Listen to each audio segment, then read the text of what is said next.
Sorry about that. This is about as fancy as you get. Yes, I am in my bedroom. This is my studio. Yes, I have a chalkboard in my bedroom. This is as fancy as I get. Remember, I didn't want to do this. I still am hesitant to do this.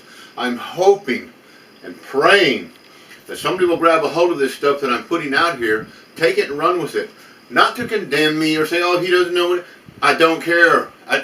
I don't care about your opinion. You cannot call me or say anything to me that I have not been called or said to my entire life. I have worked with mafioso figures and been in the underworld for 30 years. You're not going to say or do nothing to me that's going to offend me. I'm sorry. But it's time somebody got out there and told these people what they need to know and prepare them. And I'm just going to say this. I say this with love and concern for every parent that's lost a child.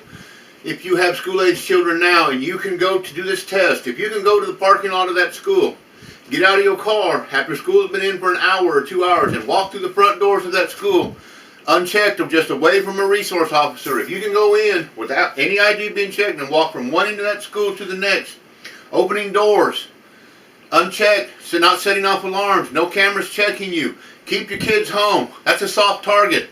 That's a soft target. That's a target that will be selected when these killers choose. And they'll go right straight there. You know why? Because it's non-confrontational.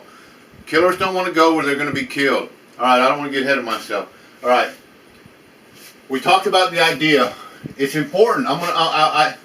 It's so important that we understand this right here.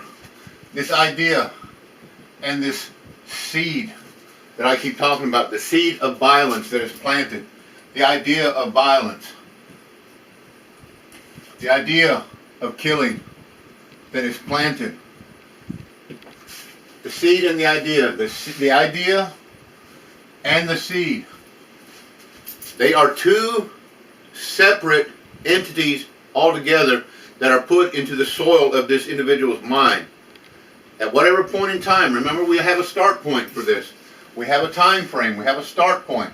A start point. Where this idea is placed into the mind of this individual. It's just an idea. He watched a newsreel. He had an infatuation with Jesse James. He liked the old gun. Just whatever. It's just an idea. Just like there's ideas to go to college. Just like there's ideas to get married. There's ideas to play football. There's an idea to ride your bicycle. There are ideas. An idea. Simple ideas. The idea for killing comes into his mind. Somewhere along the journey, the progression from the idea, the planting of the idea, a seed of violence is placed in there. Let me explain the difference.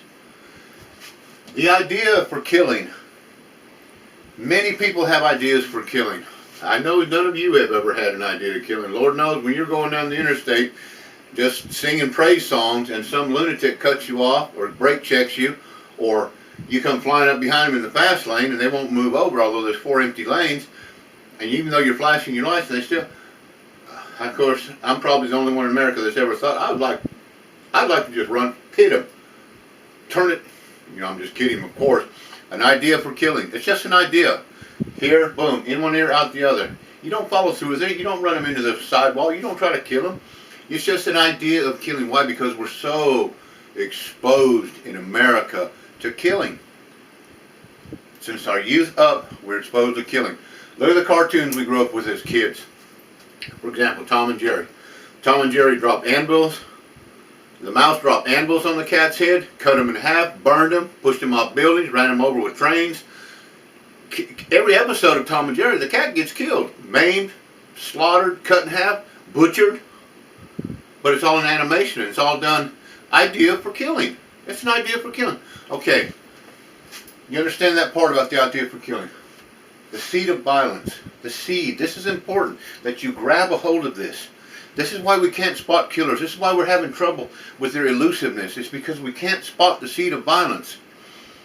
When these kids get it in their head to kill, they get an idea in their head to kill, and then the seed of violence is placed, you have to remember that in the seed, let's just say in a corn seed. This is a corn seed. In this seed right here is all the blueprints, everything that is needed, everything that is needed to make a stalk of corn. Everything. You cannot tell me that kids that have never been to war, men that have never been to war, look at Paddock, that lunatic in Las Vegas.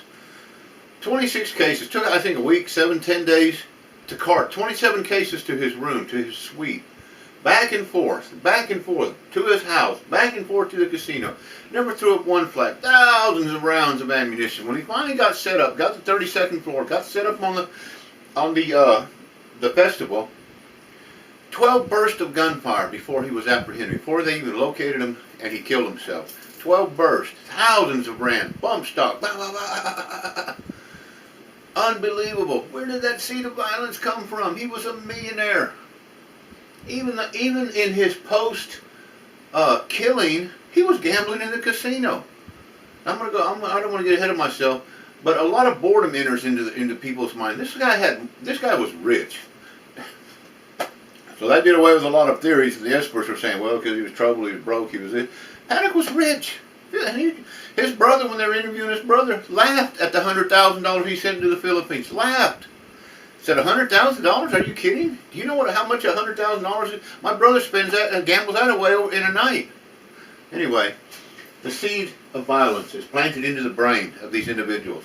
In the seed is the blueprint for everything. In this seed of corn is the blueprint for everything that corn stalk will be.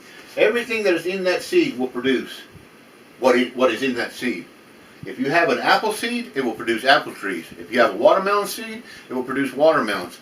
If you have a pumpkin seed, it makes pumpkins. You can take a bag full of 10,000 orange seeds and drop one apple tree seed in that bag and mix it all around, and then take that bag into an orchard and plant every seed, 300-acre orchard, plant every seed, 10,000 seeds, and somewhere in that orchard, given the time, given the rain, given the sun, given the elements, given the wind, somewhere, given the soil that will produce the nutrients to pop that seed out of the ground, somewhere in that orchard of 10,000 orange trees is going to be what? One apple tree. Why? Because you can't change what's inside the seed. Even the influence of all the orange seeds, even the influence in the bag, you can sit for 5 years in the bag. I'm not a farmer, I'm just saying. It could sit in that bag for 5 years. You still plant that bag, you're going to have 10,000 orange trees in this grove, and you're going to have one apple tree. Why? Because you cannot take the blueprint out of the seed. You can't take the blueprint out of the seed. I said all that to say this. The idea for killing, many people think about killing. Men have thought about killing their wives since the dawn of time. Women have thought about killing their husbands since the dawn of time, especially when certain circumstances happen. He cheated, she cheated, unfaithfulness, whatever the case. She was rich when they got married, now she's broke. He got fat and old like me. Whatever the case, the idea to kill is there, but that doesn't mean that there's always followed through with killing. But when the seed of violence is planted, and this is why we have trouble with the elusiveness of these kids, is because we want to blame the planting of the seed on the game boxes, on the upbringing, on the schools, on the bullying. Those are just ingredients. But the seed of violence, that is what takes root in the soil and in the dark heart of these individuals. That's what begins to grow. That's what begins to produce and work its way toward, remember the start point, it's working its way toward the harvest, where the seed of violence has now sprouted and it's beginning to put out its fruit. It's coming to fruition.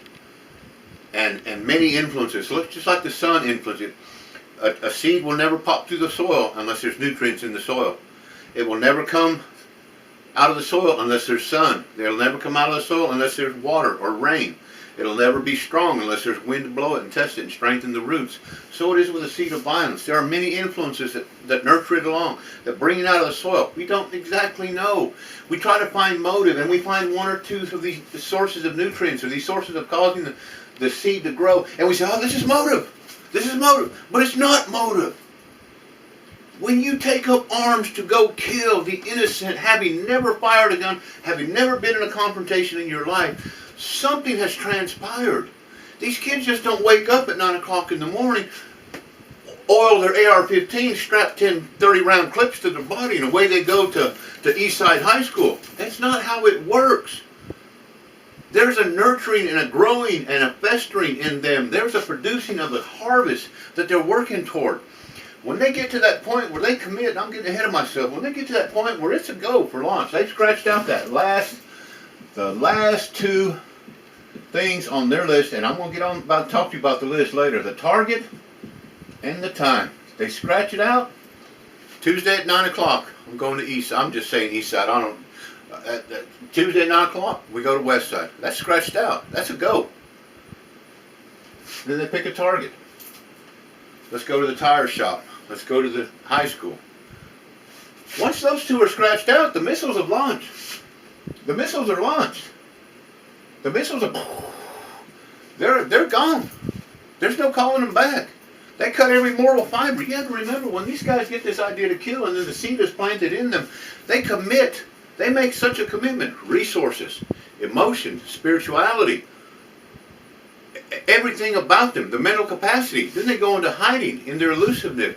They find them a lair, a bedroom, a basement, a workshop, a tool shed, a hotel room.